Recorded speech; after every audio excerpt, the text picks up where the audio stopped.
Hey, hello, welcome. Today we're gonna be talking about Pandemic, which is probably one of my favorite board games in our collection. It's fairly easy to set up, although it doesn't really look like it in the beginning, certainly if you're a beginning player, but I promise you it's a very easy game to set up and it's a very fun game to play. So let's just get straight on into it. Obviously, since this is a game with a board, we need to set up our board. First step is to place all the tokens, like the outbreak token right here, the infection rate token right here, and then the medicine tokens down below, the disease stones right here. Usually these will be placed in a spot where all the players can reach it, or you place it with one player that is going to be responsible for placing the cubes. And then up here I have the research stations. Next on the agenda is to place the infection deck on its proper place. Give it a quick shuffle. These cards are placed face down and ready to be drawn. We will be drawing 3 cards from this deck, looking at which color the city is on the card and grabbing the disease stones matching that city. So for the first 3 cards that we're gonna draw, it's gonna be 3 disease cubes. So we're gonna look at what the card says and we're gonna place them down. After we took 3 cards from the infection deck and placed them in the discard pile, we're gonna draw 3 cards again, but this time the cities will have 2 disease stones on them. We're gonna do that one more time and then only put 1 disease stone on these cities. When you're done with that, the next fun thing to do is pick one of the characters. There are 7 characters in the base game. They all have their own color. Once you pick the character, you grab the pawn and place it on Atlanta. There will also be a research station on Atlanta with all the pawns. The fun thing about these characters is that each character has a different special ability. For instance, I've chosen the quarantine specialist. The fun thing about her is that she can actually make sure that there are no outbreaks or there are no disease stones placed down in the city where you are or the cities surrounding them. I find her a very strong character and I really like to play with her. Take your time to read through all of these characters. They're really fun. I would say try and play them all and just figure out what works best with each other and what you enjoy playing the most. Once you've picked your characters, we're gonna go through to the phase of preparing our cards. There is a stack of city cards left, the ones in this design with the blue cross on the back. And each player is actually gonna get cards of this in their hand that they can play with. In this stack of city cards, you will also find event cards. There's only a few of them, but they're really helpful tools that will help you accomplish an extra action during your turn or just something that you would otherwise not be able to do. And mostly, if you use them right, they can be a lifesaver. You give each player the right amount of cards. In a 2-player game like this one, each player gets 4 cards. After you passed out the cards to each player, we're gonna put in the epidemic cards. This is where the real pandemic happens. So these cards are no good. They look like this. They're very different to the other cards and they actually also say what happens if you draw these, which is really handy. But to make the difficulty of this game, you're gonna decide how many cards to put in this game. For instance, the rulebook says that if you haven't played this game yet and you just want to play the base game, you should put in 4 cards. If you know this game, you can put in 6 cards. Or if you're playing with somebody that, for instance, has never really played board games before, I'd say maybe if you want it really easy mode, try putting 3 cards in this deck. Now the way that you're gonna put the cards in this deck is gonna be very simple. You just grab 4 stacks of the cards, try and even them out a little bit. I'm actually quite horrible at it. If it's not perfect, it's okay. They don't have to be completely perfect. But the thing is with Pandemic that if they're not all equal and there's a smaller stack that is also included in what to do. So what your next move is going to be, you're going to put one of these epidemic cards on each of the stacks that you just made. Now what is important, because the cards are on the top of the decks now, is just to shuffle them real quick, make sure that the epidemic card is not at the top, just at some random spot. And then you're gonna place the stacks on top of each other. And now you have the hand cards ready to play. So you just put them on the right spot and they're ready for you to grab whenever you need them. To choose the player that starts first, you're gonna look at your cards. There's city names on top of the cards, and underneath the city names there is a number of population, and the player with the highest population in any of their cities is the first player to start. So how exactly does Pandemic play, right? We've set it up, but we don't really know how to play it yet. So the big idea of the game is there's a global pandemic, and the players are working together to find the cures for the 4 diseases that are happening around the world. Once the 4 cures for the diseases that write down at the bottom of the board have been found, the players win the game. Easy enough, right? But how exactly do you do that?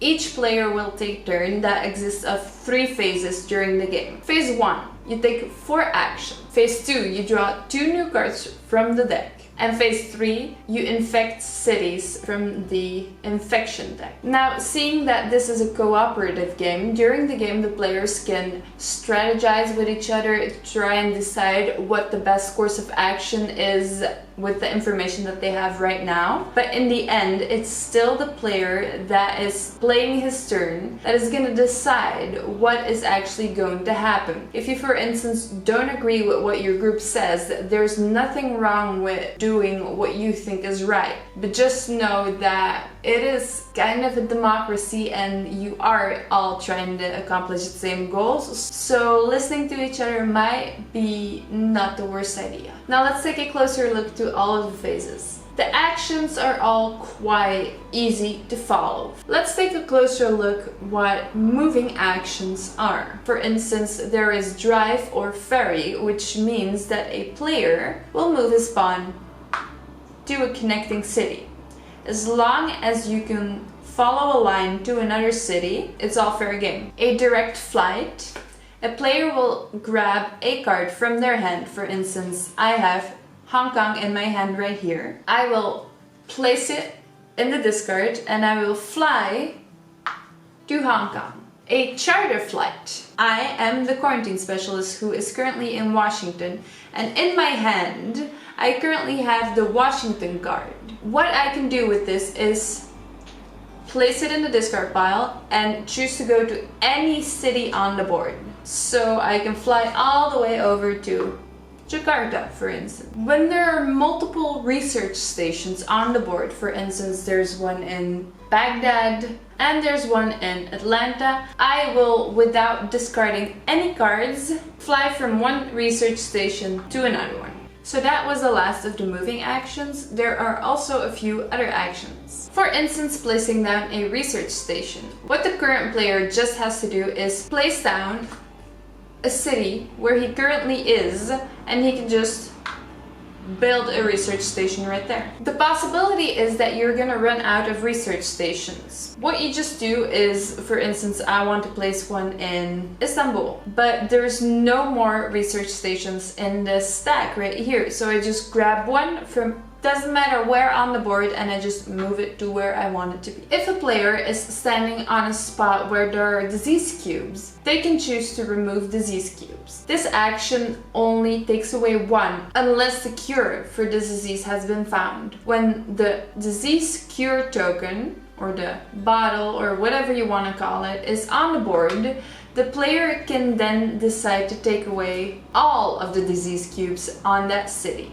If the disease cubes that you just took away happen to be the last disease cubes of that color, you can then flip this bottle around, and it has a stop sign on it, and place the disease marker with the stop sign facing upwards. That means that the disease is wiped out and will never come back into a game. Players can also decide to share knowledge, which means that they can give the card of the current city that both players are currently in and put it in the hand of the other player. You can give or take a card. Also important, the players cannot exceed the hand limit, but we'll talk about that later. And last but not least, and probably the most important action for this entire game, how to discover a cure. players can place down 5 of the same colored city cards from their hand and find the cure. Once you find it, you place the bottle on the board and you keep on fighting. So those were all the actions that players can do. They can take any actions of the ones that we just said. They can take one action multiple times, but if you take them multiple times, that does count as separate actions. And like I said in the beginning of the game, some characters also have special abilities. It's quite easy to sometimes forget about them, so keep a close eye on them. They're really handy extra actions that you can take, or they adjust the actions that you standardly can take, so don't forget about them. Once a player has taken their 4 actions, it's time to replenish your hand and grab 2 new cards. But oh no, I draw an epidemic card. So what does this epidemic card mean? So the thing about these cards is really easy. You just look at them and follow step 1, 2, and 3. Easy as that. You move the infection stone 1 field ahead. You infect a city. This will happen by grabbing the bottom card of the infection stack and placing 3 disease cubes on this city. Place the card on top, grab the entire stack, and shuffle them all. After you shuffle, place them on the stack, and we're ready to continue the game. Once you draw an epidemic card, you take it out of the game, it doesn't come back. So there's only 3 left in the deck at this point. So at the end of drawing your hand, you should have no more than 7 cards. If you have more than 7 cards, you immediately discard a card. So for instance, when I would grab my 8th card, I would go through my cards and see which city I don't need and put them in the discard pile. Or if you have an event card in your hand, you can play the event card. You do not need to discard it. You can play it and use the ability on the event card, and that way also go down to 7 cards in your hand. And the last phase of a player's turn is again infect cities. Now, we've already pulled an epidemic card, which is quite sad, because that means that every city that's infected right now can get infected more. For instance, St. Petersburg. The thing with St. Petersburg is there's 3 disease cubes already on here, and I need to place a new disease cube. But what does that mean? I am not allowed to place a 4th cube on a city. When I would have to place a 4th cube on a city, an outbreak happens to the other cities around it. So I would place 1 in each city that is connected with the one that I just drew. Now what can happen is, for instance, Moscow is colored black, which means that it has the black disease, but since St. Petersburg is the one that had an outbreak, Moscow will actually have a blue cube from the blue disease that had spread. This can happen.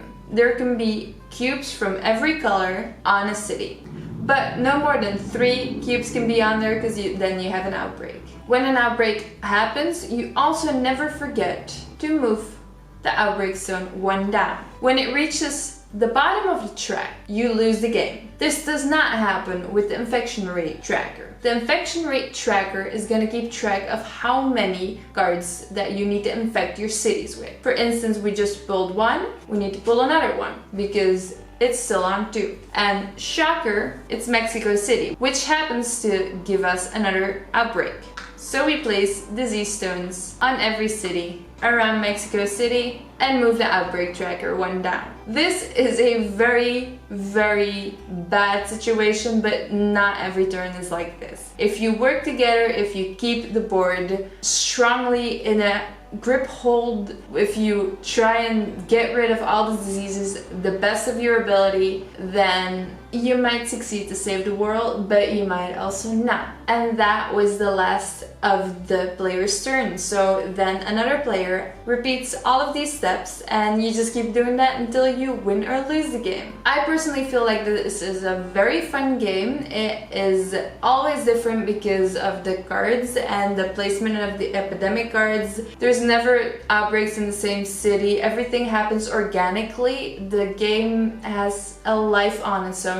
as you can say. Pandemic really is a classic game, and I feel like everybody would at least have to play this game once in their life because it's just that good, you know? There's a lot of Pandemic versions out there also, and I will, in the future, look at all of them and compare to this one right here. I currently already have quite a few in my collection because I'm a big Pandemic fan, but which ones would you like to see first?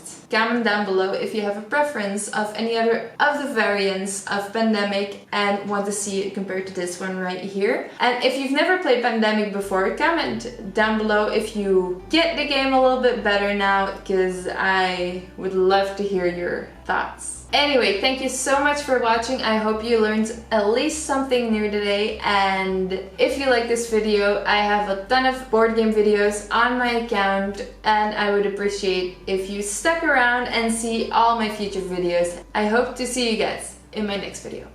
Bye!